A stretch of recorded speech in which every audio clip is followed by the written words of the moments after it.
السلام عليكم ورحمة الله. معكم المستشار محمد الحسيني من قناة الميزان الذهبي، وأكلمكم النهاردة عن الفنان فريد الأطرش وسر الصراع على تركته من الورثة. بالرغم من المشوار الفني الحافل للفنان فريد الأطرش وأعماله التي صنعت له مكانة خاصة في تاريخ الموسيقى العربية، إلا أن اسمه لم يسلم بعد رحيله من الجدل والخلافات بين الورثة حول تركته. وبحسب ما نشرته مجلة آخر ساعة عام 1975، فقد استمرت النزاعات بين الورثة بعد مرور عام كامل على وفاته، لكن الأمر ازداد تعقيدا بظهور عقد زواج عرفي جمعه بخطيبته سلوى القدسي، العقد الذي كتبه فريد قبل سفره إلى لندن للعلاج.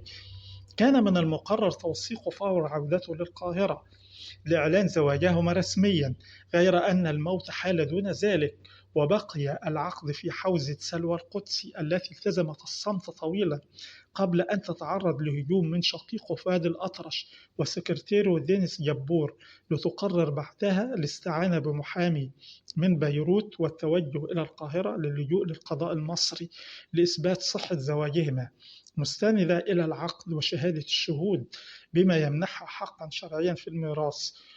وقدرت التركة آنذاك بحوالي نصف مليون جنيه بعد تسوية شراكته مع رجل الأعمال روبير حبيب في مشروع سوبر نايت كلوب.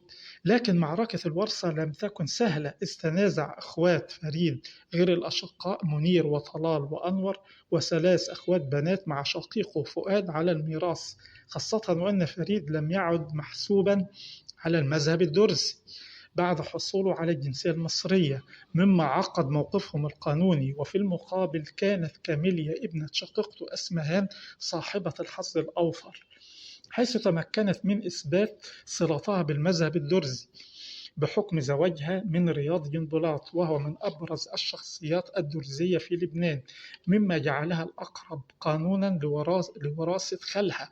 ومع تعدد الجنسيات التي كان يحملها فريد الأطرش، وهي المصرية والسورية واللبنانية، انتهى الأمر في النهاية بتقسيم التركة بين كاميليا ابنة شقيقته أسمهان وزوجته سلوى القدسي، بعد أن أقرت المحكمة المصرية بصحة عقد الزواج العرفي.